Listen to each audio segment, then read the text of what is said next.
할렐루야. 부활하신 주님의 이름을 찬양합니다. 예배 자리에 오신 여러분을 주님의 이름으로 축복합니다. 각 가정에서 예배를 들으시는 여러분들에게도 동일하신 주님의 은혜가 임하시기를 축원합니다. 부활절 예배를 드릴 수 있게 하신 주님께 감사와 영광과 존귀를 올려드립니다. 오늘 본문은 부활하신 주님이 부활하신 바로 그날 엠마오로 가는 두 제자에게 나타나셨습니다. 예루살렘에서 엠마오로 가는 거죠. 엠마오로 간다는 것은 무엇을 의미합니까? 주님께서 분명히 사흘 후에 부활하신다고 여러 번 말씀하셨고 그날 아침에 무덤이 비었다는 소식까지도 들었지만 이들은 실망한 채 예루살렘을 떠나 엠마오로 가더라는 것입니다. 그래서 17절 말씀 보시면 두 사람이 슬픈 빛을 띠고 머물러 서더라. 슬픈 거죠. 주님은 부활하셨는데 그 기쁨과 감격이 넘쳐야 되는데 슬프더라는 것입니다. 여러분 가운데 주님 주시는 기쁨이 충만하시기를 축원합니다. 예수님이 십자가에서 죽으셨기 때문이죠. 죽음이 끝이라는 생각에만 사로잡혀 있는 것입니다. 두 사람은 예수님이 이스라엘을 구원할 분이라고 생각했습니다. 우리는 이 사람이 이스라엘을 구속할 자라고 바랐노라. 예수님이 이스라엘을 구속하실 분이라고 기대했던 거죠. 벳세다 들에서 2만 명의 사람을 먹이시는 것을 보고 자신들의 가난을 해결해 주실 것을 믿었습니다.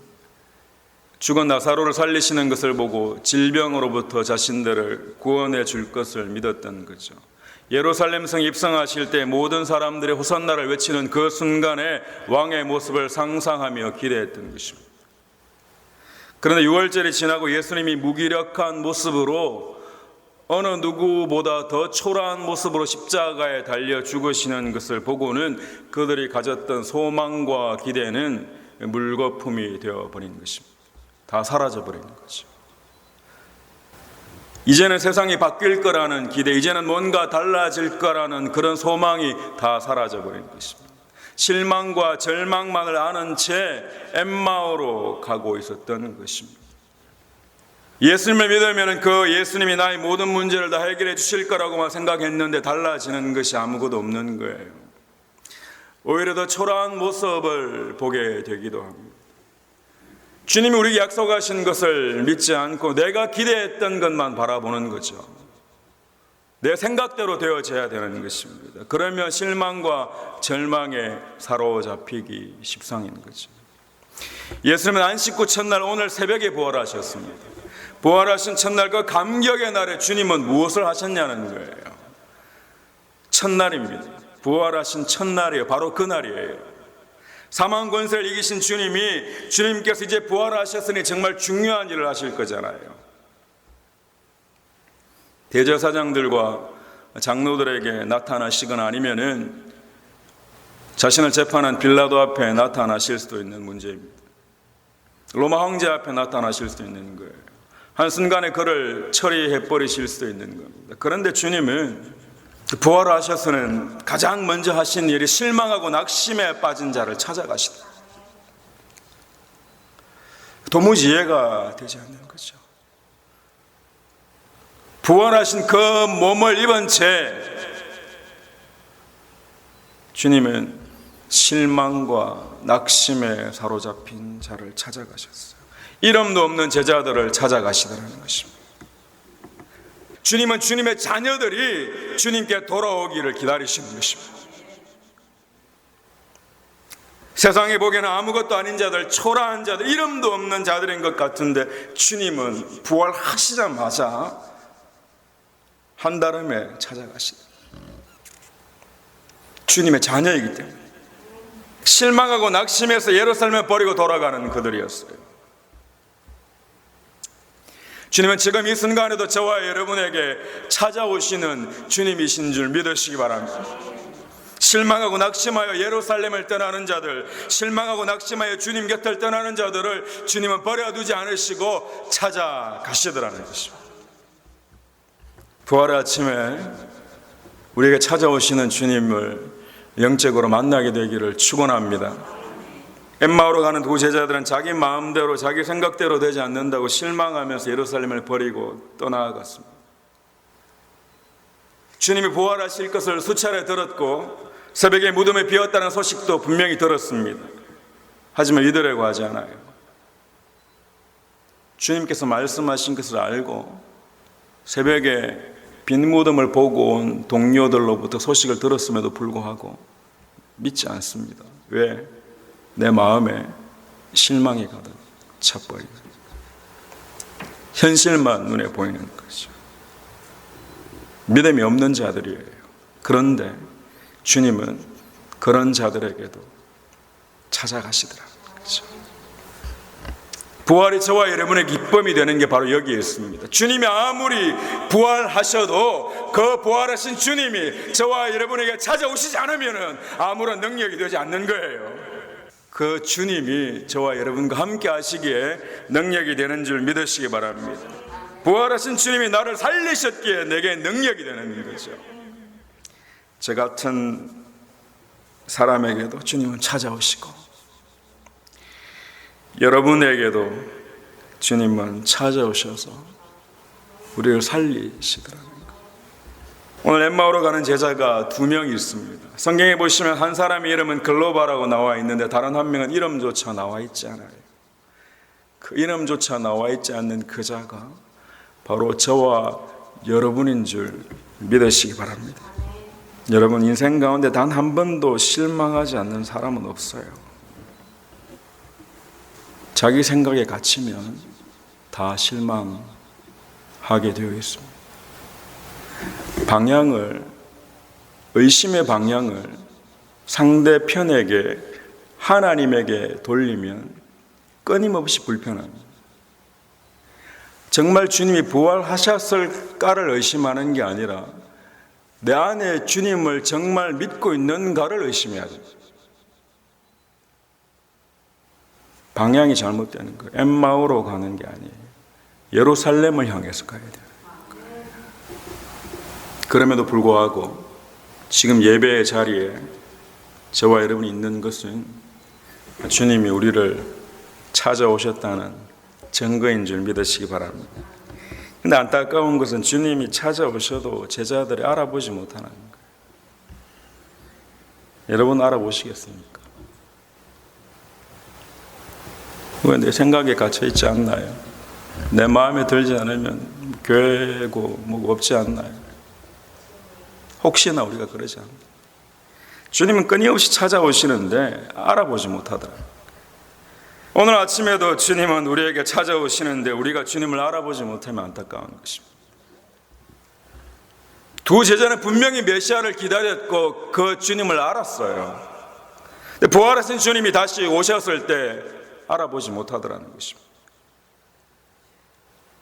자신의 생각에만 갇혀있고 현실만 보고 슬픔에만 사로잡혀 있으면 주님 옆에 계셔도 알아보지 못하는 거예요.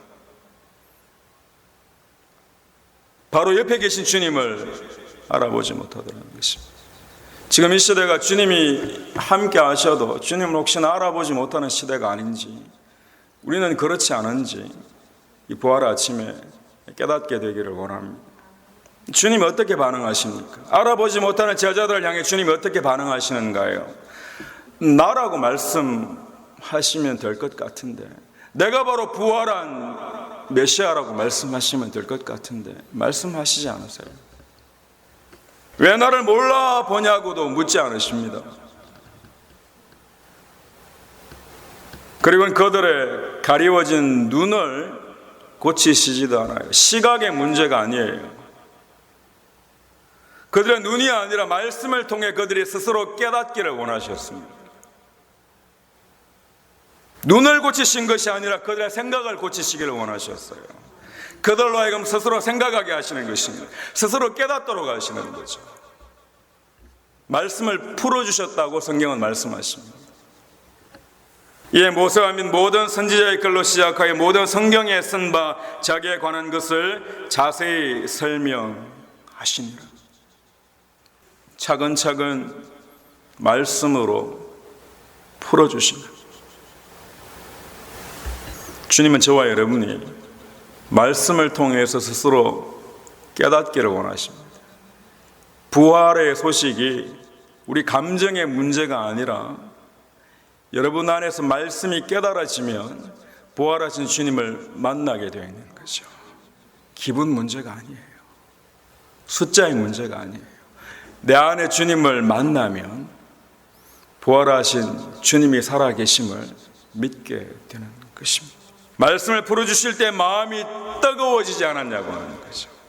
여러분, 말씀이 여러분 안에 들어가 생명이 되어 우리 안에 성령의 불이 일어나기를 축원합니다.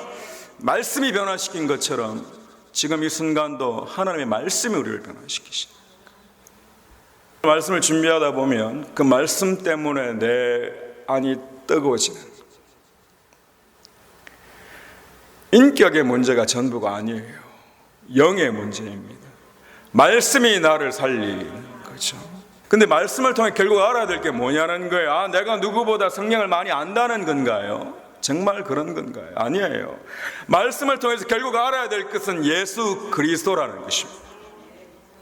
예수님 알아야지 되는 거예요. 예수님이 누구신지 알아야 돼요.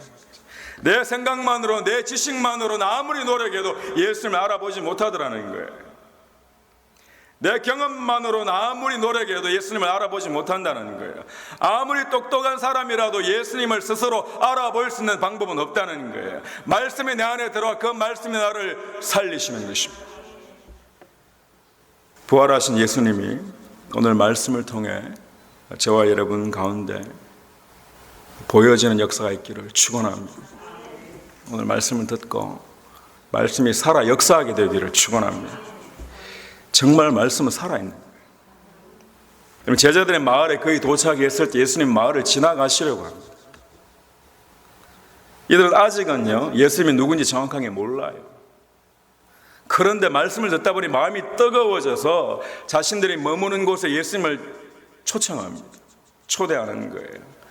여기 머물고 가십시오. 누군지 몰라요, 아직.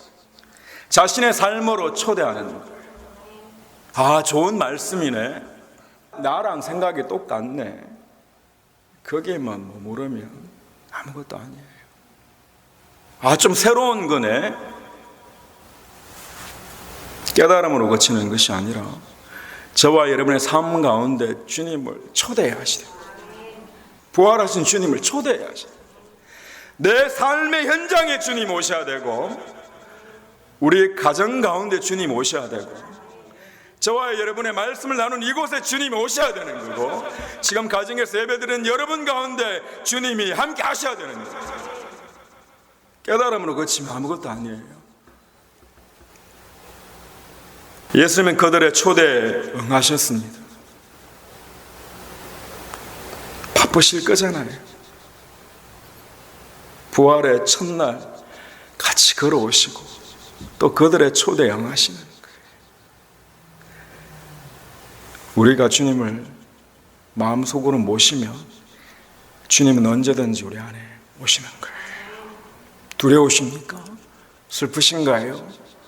무엇 때문에 힘드십니까? 여러분의 감 믿지 마십시오. 어젯밤 꿈자리도 믿지 마세요. 다 예수 그리스도의 이름 앞에 굴복되어지는 것들입니다.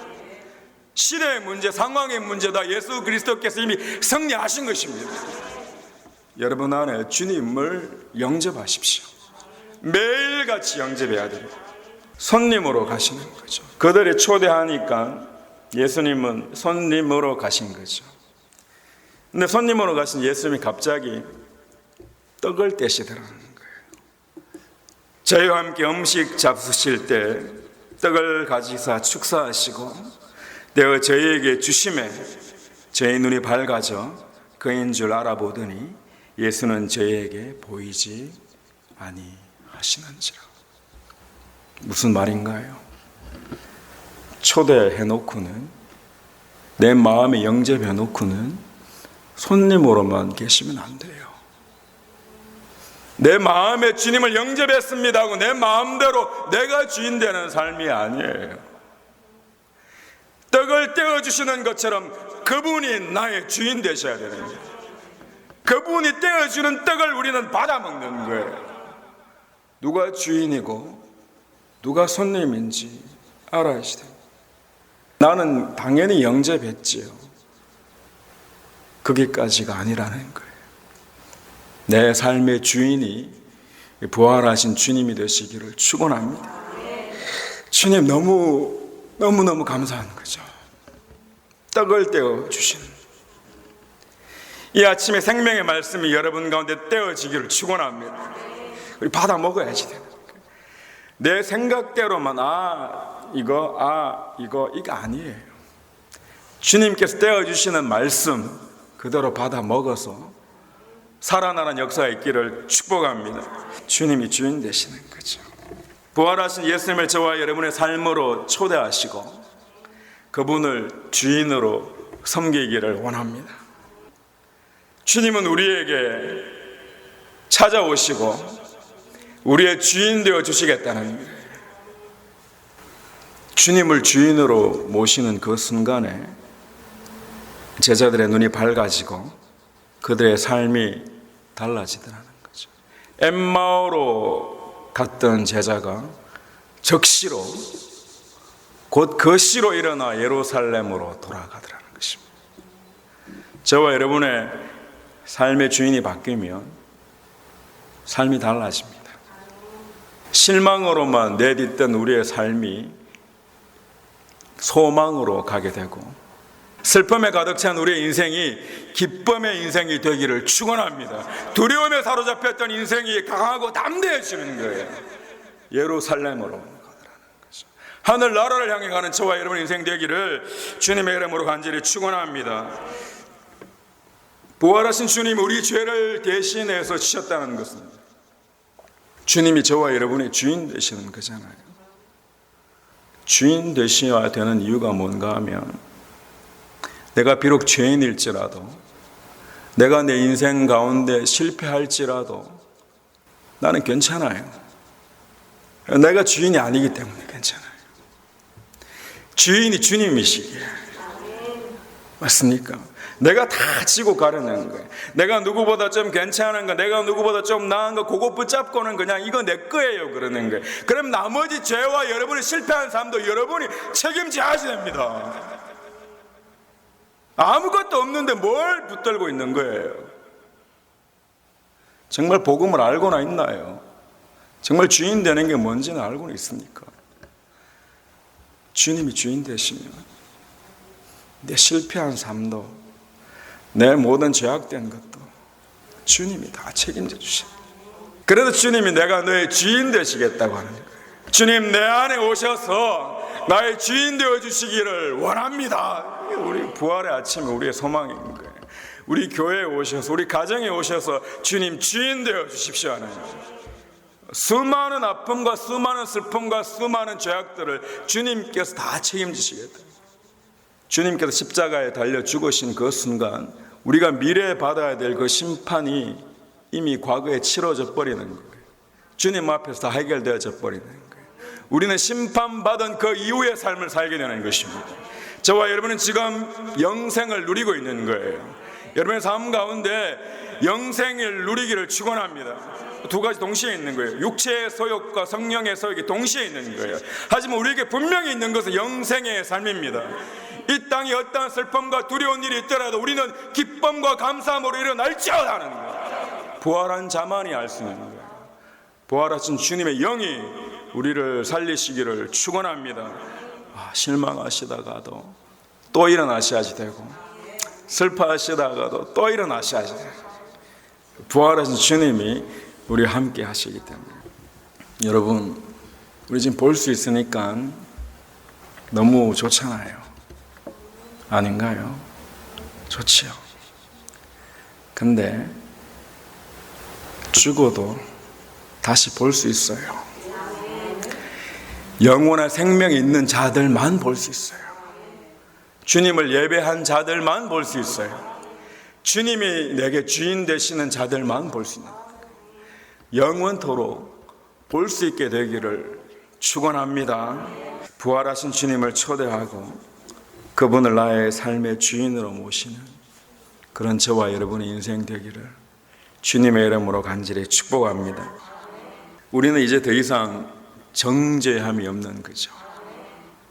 주님이 다 해결하신 거예요. 부활의 능력, 그 부활하신 주님의 능력이 값싼 능력이 되지 않고 초라한 능력이 되지 않고 조금만 일만 있으면 두려워 벌벌 떠는 그런 능력이 되지 않고 세상을 이기신 능력이 되기를 축복합니다. 정말 세상을 이기셨는 그 능력이 저와 여러분 가운데 있어서 부활의 능력으로 승리하시기를 주님의 이름으로 간절히 축원합니다. 부활의 능력이 저와 여러분의 삶 가운데 충만하게 임하시기를 주님의 이름으로 간절히 축원합니다. 주님 부활하셨습니다. 함께 일어나셔서 찬양하시겠습니다.